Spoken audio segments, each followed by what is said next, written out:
नमस्कार स्टूडेंट। और आज हम डिस्कस करने वाले हैं क्लास 12th के इम्पोर्टेंट टॉपिक्स के बारे में।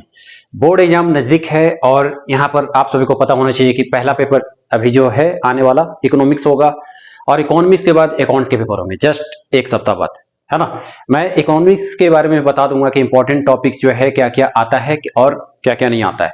तो फिलहाल आपको विशेष ध्यान देना है, जिसके मार्क्स ज़्यादा नहीं आ पाते हैं वो जरूर ध्यान दे दें कि आखिर एग्जामिनर जो है किस टॉपिक से ज्यादा क्वेश्चन करता है। मैंने ये सारे टॉपिक्स जो है यहाँ पर लिख दिए हैं और ये आपको विशेष ध्यान देना है। अगर आप चाहते हो कि आपका मार्क्स अच्छा आ जाए, अबव 50 प्लस आ जाए, तो 50 प्लस स्कोर करने के लिए आपको विशेष यहाँ पर ध्यान देना है। और जो टॉपर्स है उसे तो कोशिश करना चाहिए 70 प्लस स्कोर लाने का, है ना, टॉपर्स के लिए।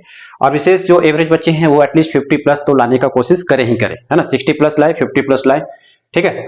तो ये स्कोर आप कोशिश करें लाने का, है ना। जो नहीं पढ़ने वाले भी हैं, मतलब जो कम पढ़ते हैं, वो मेरे बातों को सुन ले अगर वो ढंग से पास हो जाना चाहता है तो। अब देखिए अकाउंट्स के कोड है 055। मैं बता दूं ये क्वेश्चन कुछ इस टाइप से आते हैं। 1 मार्क्स के 20 एमसीक्यू क्वेश्चन आपके रहेंगे ही रहेंगे।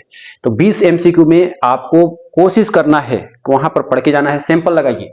मैं हमेशा बार बार स्टूडेंट्स को बोलता हूं सैंपल पेपर जरूर सॉल्व करना है। सैंपल पेपर मैंने अपने कोचिंग में और स्कूलों में 100 इंपॉर्टेंट क्वेश्चन भी दिया है। 100 इंपॉर्टेंट क्वेश्चन दिया है। तो जो स्टूडेंट मेरे 100 इंपॉर्टेंट क्वेश्चन को लगा देगा और साथ ही साथ सैंपल पेपर लगा लेगा तो वो बहुत ही अच्छा स्कोर कर जाएगा। और फिर भी अगर उससे नहीं हो पा रहा है ना, मतलब उसमें लग रहा है कि काफी ज्यादा है, तो मेरे इस विशेष बात को ध्यान दे दें। क्वेश्चन 1 मार्क्स के 20 एमसीक्यू आते हैं, फिर 3 नंबर के 6 क्वेश्चन होते हैं। 6 क्वेश्चन, इसमें से ये सब टॉपिक्स जो हैं कवर होते हैं। कुछ मैक्सिमम जो होता है न्यूमेरिकल्स क्वेश्चन होंगे। आप ये आपको ध्यान देना है।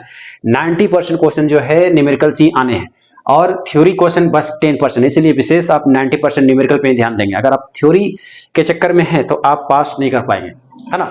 और बिल्कुल आप आसानी से कर लेंगे अगर आप इन टॉपिक्स को विशेष ध्यान देंगे तो।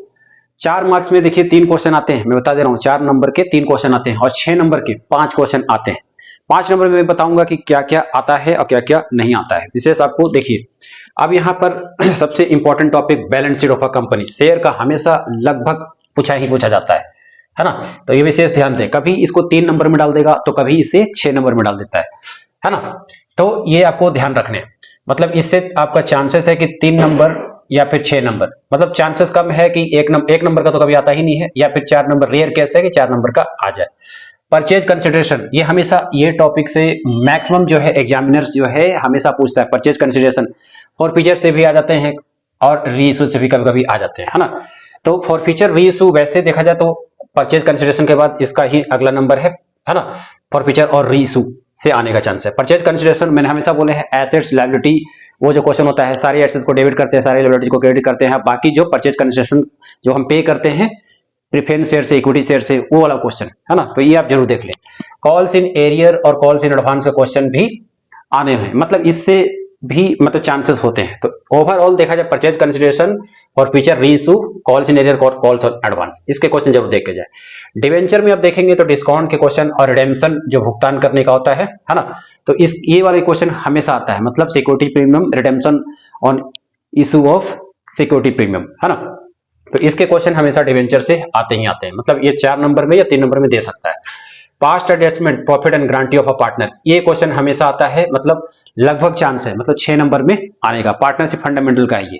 फिर आईओसी से आईओडी, इंटरेस्ट ऑन ड्रॉइंग, ये सब 3 नंबर में या 1 नंबर में एमसीक्यू में क्वेश्चन ये डाल देते हैं। रीवैल्यूएशन, ये चांसेस है 6 नंबर के आने के, तो इसीलिए आप यहाँ पर विशेष ध्यान देंगे। ये 6 नंबर के आते हैं। ये देखिए ये भी 6 मार्क्स के आएंगे, तो ये आपको ध्यान रखना है। फिर जैसे calculation of profit, death of a partner, profit निकालने वाला, ये 4 नंबर या 6 नंबर में डाल देगा ये क्वेश्चन, है ना।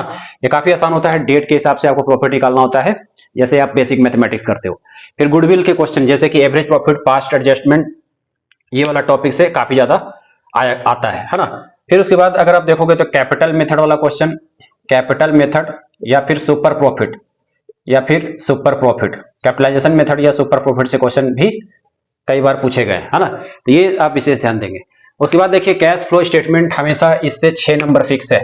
इससे एक 6 नंबर का क्वेश्चन जो है आता ही आता है। कैश फ्लो स्टेटमेंट 6 मार्क्स के क्वेश्चन जो है हमेशा इंपॉर्टेंट है कैश फ्लो से। फिर कंपेरेटिव एंड कॉमन साइज, ये दोनों में से कोई एक आ जाएगा या फिर आपको ऑप्शन दे दिया जाएगा, 4 नंबर का ये फिक्स है।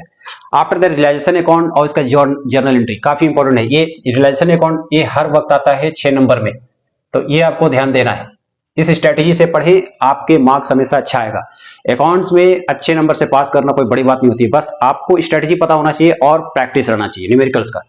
Profit and loss appropriation account आ जाता है कभी कभी, ये 4 या फिर 6 नंबर में क्वेश्चन डाल दिए जाते हैं, या फिर रेयर केस है कि ये भी जैसे कि 3 नंबर में देते हैं। ऐसे 4 और 6 चांसेस ज्यादा ही हैं, ठीक है। तो ये थे न्यूमेरिकल्स जो कि 90% आते हैं। अब 10% थ्योरी में देखिए जैसे क्या क्या आ सकता है, मैं बता देता हूं आपको। जैसे हेड एंड सब हेड, ये थ्योरी में आता है हम हर वक्त, तो ये कभी जैसे कि 4 नंबर में हमेशा चांसेस होते हैं कि ये डाल देगा, 4 नंबर या फिर 3 नंबर, है ना। टाइप्स ऑफ डिवेंचर शेयर, इससे थ्योरी रिलेटेड क्वेश्चन पूछे जाते हैं कि टाइप्स प्रेफरेंस शेयर क्या है, इक्विटी शेयर क्या है ना। तो ये सब जैसे सिक्योरिटी प्रीमियम का यूज क्या है, calls in arrear, calls in advance क्या है, रीवैल्यूएशन और रीअसेसमेंट में क्या अंतर है, तो इससे जो है अंतर वगैरह ऐसे पूछ लिया जाता है।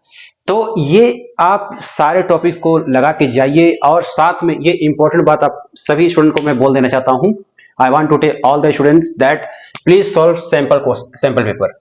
सीबीएसई के सैंपल पेपर आप जरूर सॉल्व करें, जो सवाल का आता है, किरण पब्लिकेशन का भी आता है ना, और सीबीएसई का भी अपना आता है, या पीडब्ल्यू का भी आप सॉल्व कर सकते हैं।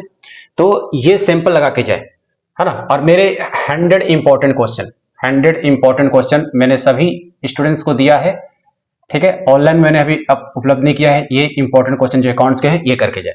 अब देखिए क्वेश्चन कुछ इस तरह से आते हैं, ये आपको पता होना चाहिए।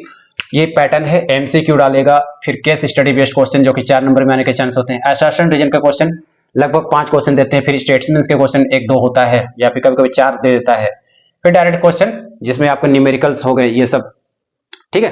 तो इस पैटर्न से आपको तैयारी करना है ओवरऑल। तो अगर इस तरह से आप इस सीक्वेंस में तैयारी कर लेते हैं बहुत बढ़िया तरीके से, तो फिर आपके मार्क्स बहुत अच्छे आ जाएंगे। चलिए, और मैं होप करता हूं कि सारे स्टूडेंट्स इसी स्ट्रेटजी में तैयारी करेंगे। मिलते हैं किसी नेक्स्ट वीडियो में। धन्यवाद।